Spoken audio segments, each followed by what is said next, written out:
3.5 ফুটের খড়ির সাপ উদ্ধার খয়রাশোলের রতনপুর কলোনিতে। বর্ষাকাল, আনাচে কানাচে সাপ দেখা যাবে। রাত্রিতে টর্চের আলোয় জুতো পায়ে বাইরে যাবেন। বাড়ির সামনে ঝোপ জঙ্গল পরিষ্কার করবেন। রাত্রে শোবার সময় অবশ্যই মশারি ব্যবহার করবেন। এদিন বৃহস্পতিবার বীরভূম জেলার খয়রাশোল থানার রতনপুর থেকে দুপুর 12টা নাগাদ ফোন যায় সর্পপ্রেমী অমিত শর্মার কাছে। রতনপুর কলোনির সুভাষ সরকারের মাটির বাড়িতে বিষধর গোকরো বা খড়ির সাপ রয়েছে। তড়িঘড়ি অমিত শর্মা পৌঁছে যান রতনপুর কলোনিতে। বিনা স্টিকে এবং চপ্পল পায়ে 3.5 ফুটের গোকরো সাপটিকে উদ্ধার করেন।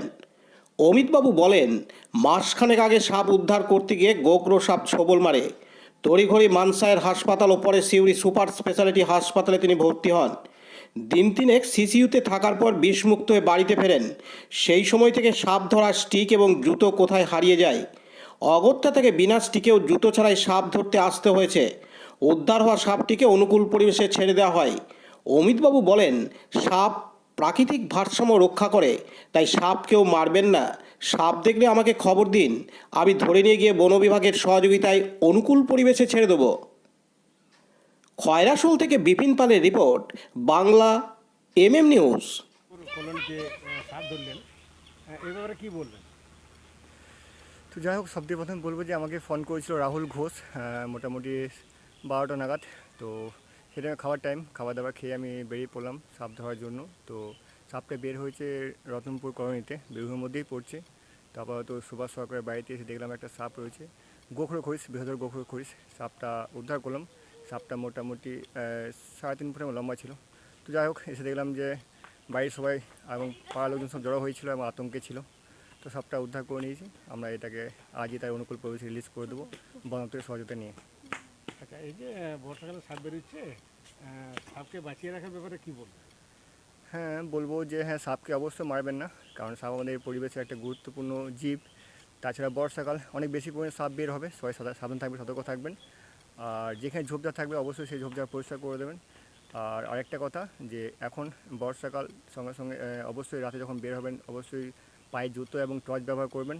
এবং রাতে বিশেষ করে যারা গ্রামবালায় বসবাস করছেন, মানে পাড়াতে বসবাস করছেন গ্রামে, তারা মশারি অবশ্যই ইউজ করবেন, কারণ রাতের অন্ধকারে কিছু সাপ আছে যেগুলো কামড়ে দিলে হয়তো আপনারা বুঝতে পারবেন না, অঘরাতে হয়তো আপনি মারা যাবেন।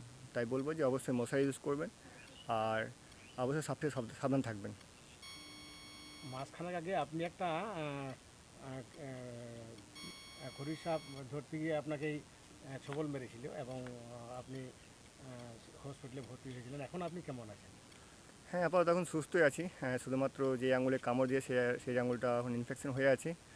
তো যাই হোক, ওটা একটা অঘটন ঘটেছিল, আমার ভুলের জন্য হয়তো সেই কামড়টা হয়েছিল। তো আপাতত সবারই আশীর্বাদ এবং সবারই প্রার্থনায় হয়তো আমি আবার ফিরে এসেছি। তো কদিন আমি রেস্টে ছিলাম, তো আবার শুরু করলাম আস্তে আস্তে রেস্কিউ করার জন্য। তো আর ভয় কোনো কারণ নেই, যখন সাপ বেরোবে অবশ্যই আমাকে ফোন করবে, আমি আসবো এবং সেই সাপকে রক্ষা করবো, তার সঙ্গে সঙ্গে আপনাদেরকেও রক্ষা করব। তো সাপ থেকে ভয় খাবেন না। আপনার পরিচয়? আমার নাম অমিত শর্মা, বাড়ি? বাড়ি দুর্গাজপুর। সাপটা কীভাবে দেখলেন? আমি ঘর ঢুকছিলাম, তখন থেকে একটা সাপ। আচ্ছা, নিয়ে তারপরে ফোন করা হলো ওই 12টা নাগাদ। আচ্ছা, তাকে ফোনটা করলেন? সাপ ধরা অমিত শর্মাকে? হ্যাঁ, কি নাম? অমিত শর্মা। আচ্ছা, নিয়ে তারপর উনি আবার এখানে এলেন? উনি এলো, এসে পরে সাপটাকে ধরলো। ভয় লাগছিল? হ্যাঁ, ভয় লাগবে না, অত পরে সাপটা এতক্ষণ ছিল, ভয় লাগবে না। তো কতটা লম্বা মোটামুটি? ওই 3.5 ফুট হবে। আচ্ছা, কী নাম আপনার? সুভাষ সরকার, বাড়ি? বাড়ি রতনপুর কলোনি। তো দেখলেন? ঘরে যাচ্ছিলাম তো দেখলাম না, ঘরের মধ্যে আছে সাপটা। কতটা লম্বা? 3.5 হাত। 3.5 ফুট? 3.5 ফুট। ভয় লাগছিল? বাবা, ভয়ে মরে যাচ্ছিলাম। তারপর কি করলেন? তারপরে যে বন দপ্তরকে ফোন করলাম, আচ্ছা, তারপর উনি চলে আসলো, উনি তা ধরে নিল। কী নাম আপনার? আমার নাম লক্ষ্মী সরকার, বাড়ি? বাড়ি রতনপুর কলোনি।